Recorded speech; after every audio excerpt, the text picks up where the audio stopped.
이 시간 우리에게 주신 하나님의 말씀은 신약성경 베드로전서 1장 1절로 2절까지 14절로 16절까지의 말씀입니다.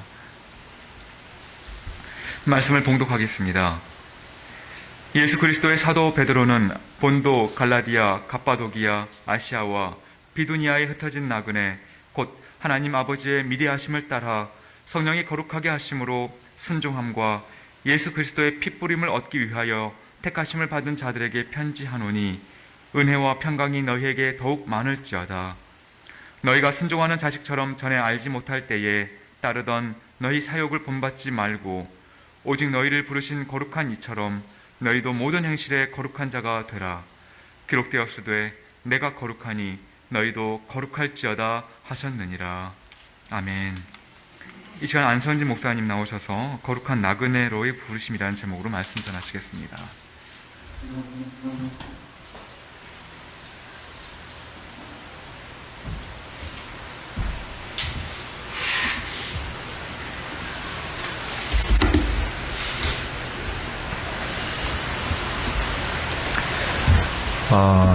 얼마 전까지만 해도 코로나 상황이 조금은 좋아지는 것 같아서 많은 분들이 정상적인 삶에 대해 회복하는 그런 제스처들이 좀 많이 나오고 있었습니다. 특별히 제가 사역하고 있는 대학가에서는 2학기 때는 그래도 대면 수업을 할 수 있지 않을까라는 그런 기대감도 있었습니다. 하지만 코로나 바이러스의 여러 변이들이 나오면서 우리나라를 포함하여 세계 여러 나라들이 새로운 어려움에 직면하고 있는 상황입니다. 어제 기준으로 제가 확인을 해봤는데 세계에서 코로나로 인한 사망자가 무려 407만 명 정도가 되는 상황입니다. 407만 명 정도가 어느 정도냐면 우리나라 제2의 도시인 부산시 인구가 341만입니다. 그리고 전북 전주시가 65만 정도 되더라고요. 그래서 합치면 그 정도가 됩니다. 그래서 코로나로 인하여 전 세계에서 부산시 인구와 전주시 인구 정도의 인구가 목숨을 잃게 된 것입니다. 그리고 앞으로 얼마나 많은 귀한 생명들이 목숨을 잃게 될지 알지 못하는 상황 가운데 우리가 살아가고 있습니다. 정말 전 세계적인 대재앙이 아닐 수가 없습니다. 그래서 저희 아이들이 다니고 있는 초등학교와 중학교는 온라인 수업으로 완전히 전환을 하게 되었고, 제가 사역하고 있는 캠퍼스 선교단체인 CCC 역시도 예배 및 스몰 그룹 모임까지 모든 방학 사역들을 다시 온라인으로 전환할 수밖에 없었습니다. 우리 교회도 대면 예배로 돌아가려고 하였다가 지난주부터 다시 또 온라인 예배로 전환하여 예배를 드리고 있습니다. 정말 어쩔 수 없이 다시 어떤 그 공동체의 영향 역할보다는 삶에 대한 개인의 책임이 더욱 중요해진 상황에 우리가 처하게 되었습니다. 오늘의 설교를 준비하면서 하나님께서는 지금의 이런 상황 속에서 우리가 속해 있는 높은 뜻 행복한 교회와 성도님들에게 어떤 마음을 갖고 계실까라는 기도를 하였습니다. 그리고 오늘의 본문을 선택하게 되었습니다. 바라기는 베드로 전서의 본문을 가지고 선포되는 하나님의 말씀을 통하여 우리 개개인과 교회에게 하시는 하나님의 말씀을 잘 캐치하시고 그 마음을 따라 살아내는 우리 모두가 되길 바랍니다. 베드로전서의 배경을 먼저 살펴보도록 하겠습니다. 베드로전서는 편지의 이름에도 나와 있듯이 사도 베드로가 기록을 했습니다.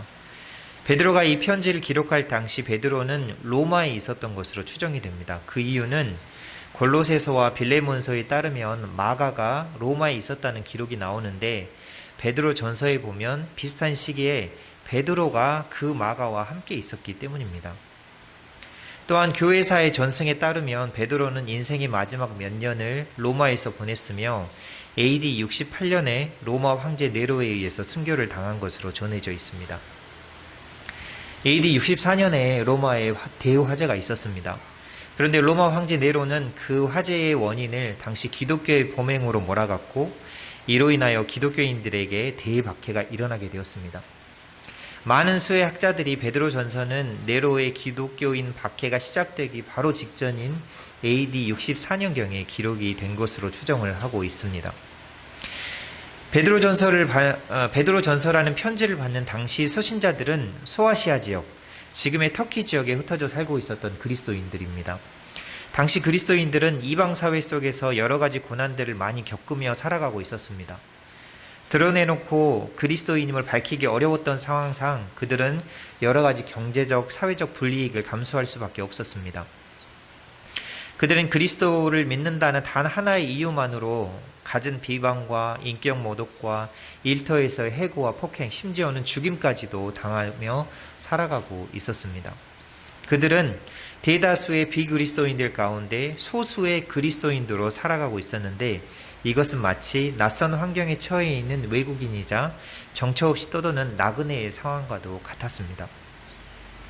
이런 상황에 놓여있는 그리스도인들에게 사도 베드로는 박해의 중심지인 로마에서 베드로 전서라는 편지를 보냅니다.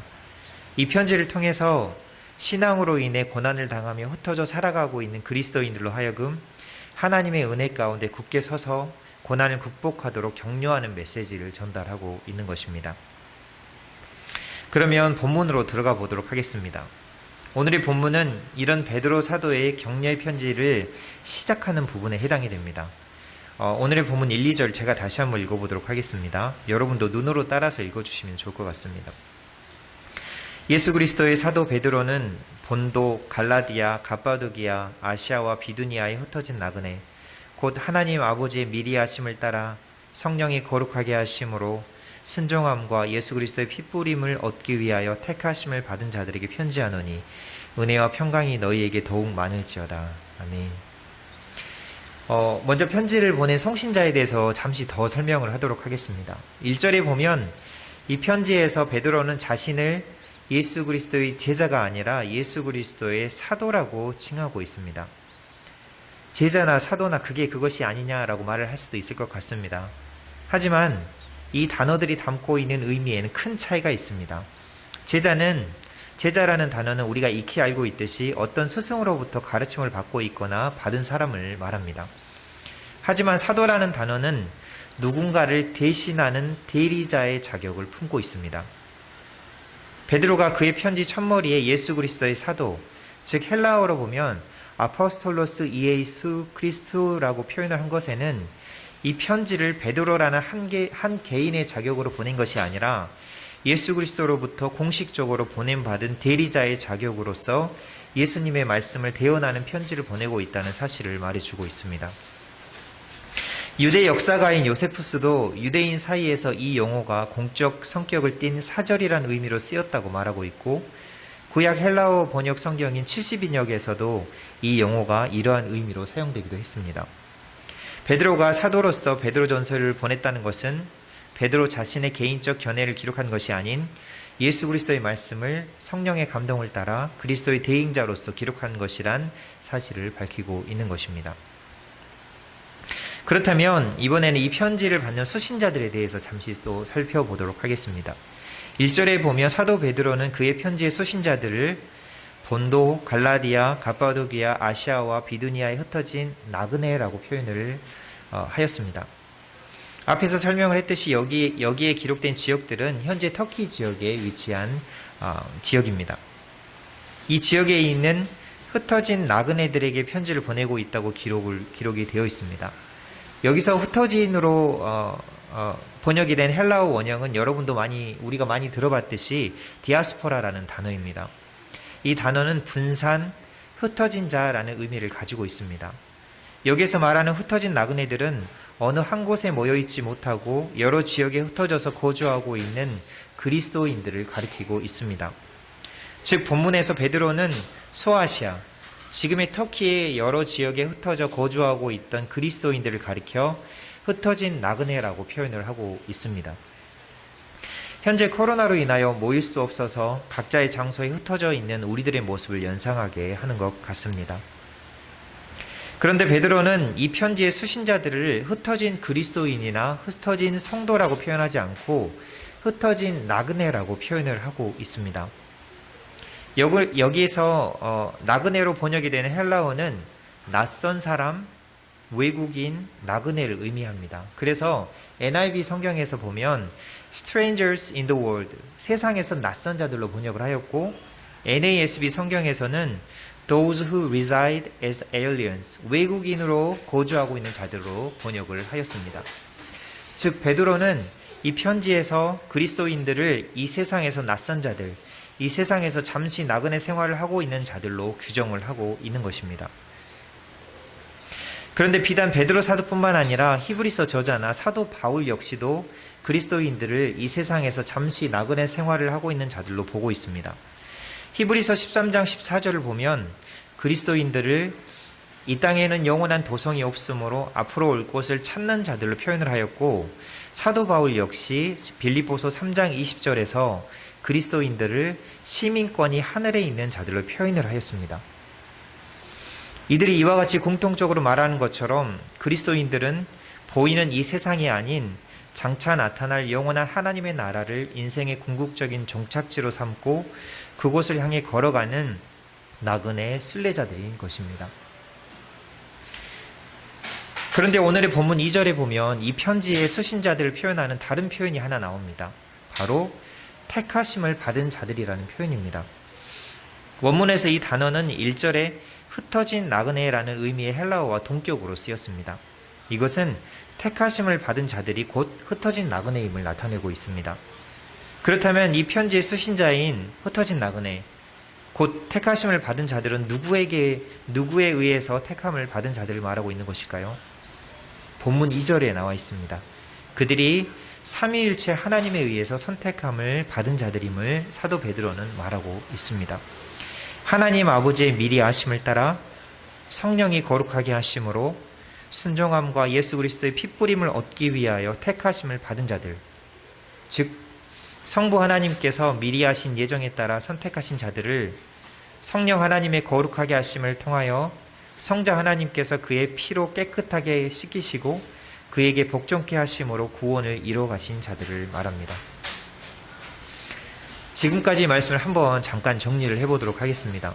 베드로 전서는 이미 여러 상황으로 인해서 고난을 받고 소아시아, 지금의 터키 지역에 흩어져서 살아가고 있던 그리스도인들에게 베드로가 예수 그리스도의 사도된 자격으로 보내는 편지입니다. 그리고 이 편지에 그렇게 흩어져 있는 그리스도인들을 흩어진 나그네, 곧 택하심을 받은 자들로 표현을 하고 있습니다. 그리고 이런 표현은 그리스도인들이 성부, 성자, 성령 하나님에 의해서 선택하심을 받은 자들로서 흩어진 나그네와 같은 삶을 살아가야 함을 말해주고 있습니다. 여러분, 앞에서 언급을 했듯이 이 편지는 AD 64년경에 쓰여진 것으로 추정이 되어 있습니다. 그래서 지금으로부터 약 1957년 전쯤에 기록이 된 편지입니다. 아주 오래전에 기록이 된 편지죠. 그리고 이 편지의 수신자들이 거했던 곳도 지금 우리가 살아가고 있는 대한민국이 아니라 지금의 교통수단인 비행기를 타고도 몇 시간을 날아가야 하는 터키 지역입니다. 그냥 우리와 별 상관이 없어 보이는 편지입니다. 하지만 베드로를 통해서 편지를 보내신 예수 그리스도께서는 단순히 AD 64년경에 소아시아 지역에 흩어져서 살아가고 있던 그 당시의 그리스도인들을 대상으로만 이 편지를 보내신 것이 아닙니다. 만약에 그 당시의 소아시아 지역에 흩어져 살아가던 그들에게만 필요한 내용이었다고 한다면 굳이 이 편지가 우리가 하나님의 말씀으로 읽고 있는 성경에 포함될 이유가 없었을 것입니다. 비록 시간과 지역이 다르다고 할지라도 시공간을 초월하여 2021년을 코로나 상황 가운데 대한민국에서 살아가고 있는 여러분과 저와 같은 그리스도인들을 향해서도 예수 그리스도께서 성령님의 감동하심으로 보내시고 있는 편지입니다. 베드로전서 1장 1, 2절은 이 땅에서 흩어져 살아가고 있는 우리 그리스도인들이 어떤 아이덴티티, 어떤 정체성을 가지고 살아가야 하는지를 명확하게 이야기하고 있는 것입니다. 그것은 바로 나그네라는 정체성입니다. 여러분과 저, 우리 모두의 정체성은 바로 이 땅에 속한 자들이 아니라 영원한 하나님의 나라를 향해 걸어가는 나그네인 것입니다. 우리 교회의 박유순 집사님도 해외에 계시고 또한 그 유희준 집사님의 따님들도 해외에서 오랫동안 생활을 하고 있는 것으로 제가 알고 있습니다. 그분들과 마찬가지로 저희 가정도 미국 플로리다 올랜도에서 2008년부터 약 3년 반 정도의 삶을 살았습니다. 그 기간 동안 그곳에 위치한 한 신학교에서 신학을 공부하였습니다. 2008년 여름에 그곳에 도착해서 그곳에서 삶을 살아가기 위해 플로리다 주의 법을 따라 운전면허증도 취득을 하고 차도 사고 집도 얻고 자전거도 구하고 학교 도서관에서 알바도 하고 또 때에 따라 장도 보고 음식도 해먹고 공부도 열심히 하며 살았습니다. 플로리다주의 현지법을 따라 그곳에서의 삶을 살아간 것입니다. 하지만 목적했던 공부가 끝난 후에는 저희 가족은 그곳에서 가지고 누리고 있었던 모든 것들을 내려놓고 처분하고 다시 우리의 고국인 대한민국으로 돌아오게 되었습니다. 첫째 아이가 좋아했던 하얀 큰 곰돌이 인형이 있었는데 그것도 가져갈 수 없었고, 우리 가족이 타고 다녔던 자동차도, 우리가 머물렀던 아파트도, 매일 가서 공부했던 학교도 도서관도 다 그곳에 남겨두어야 했습니다. 우리 가정이 잠시 머물렀던 미국에서의 삶을 완전히 정리하고 원래 우리가 속해 있던 대한민국으로 돌아오게 된 것입니다. 아무리 미국이 선진국이고 좋은 것들이 많다 하더라도 저희 가정은 3년 반의 삶을 살면서 늘 돌아갈 대한민국을 꿈꾸며 살았던 것 같습니다. 한국에 계시는 가족들과 연결되어 살았습니다. 저희가 살았던 지역이 유난히 비행기가 많이 다니는 곳이었는데, 그러면 날아가는 비행기를 보면서 언젠가는 저 비행기를 타고 대한민국으로 돌아가겠지라는 마음을 품었습니다.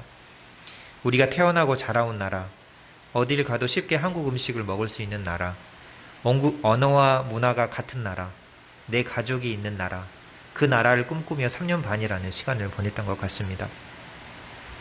마찬가지로 우리 모두는 비록 이 땅의 것들이 아무리 좋게 보인다 하더라도 이 땅에 영원히 머물 수는 없는 존재입니다. 이 땅에서 우리가 머물 수 있는 시간은 반드시 정해져 있습니다.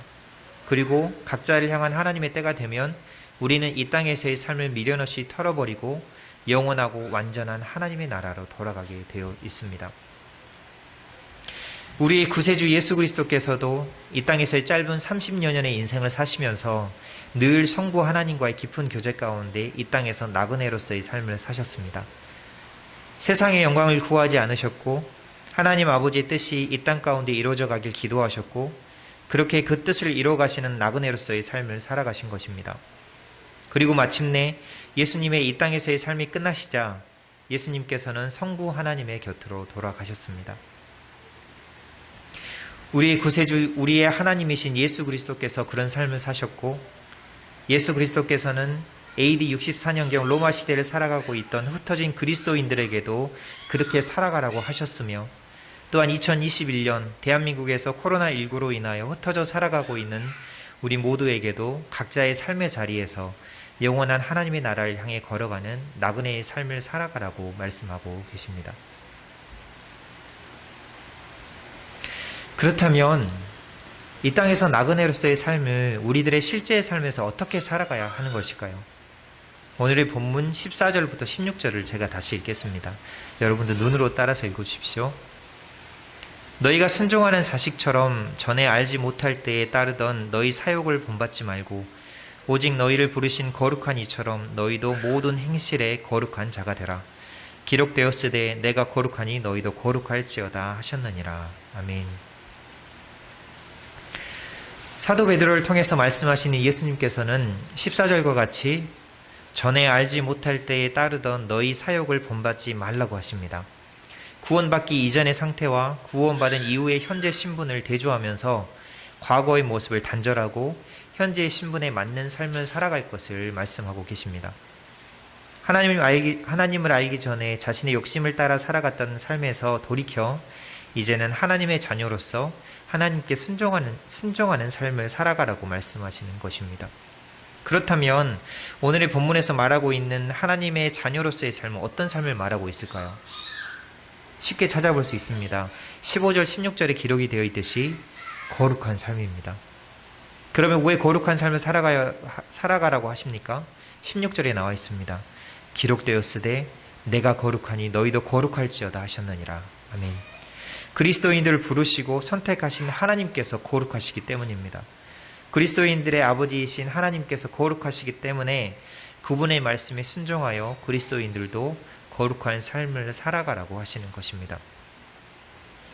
그런데 여기서 말하고 있는 거룩은 어떤 의식적인 정결을 의미하지는 않습니다.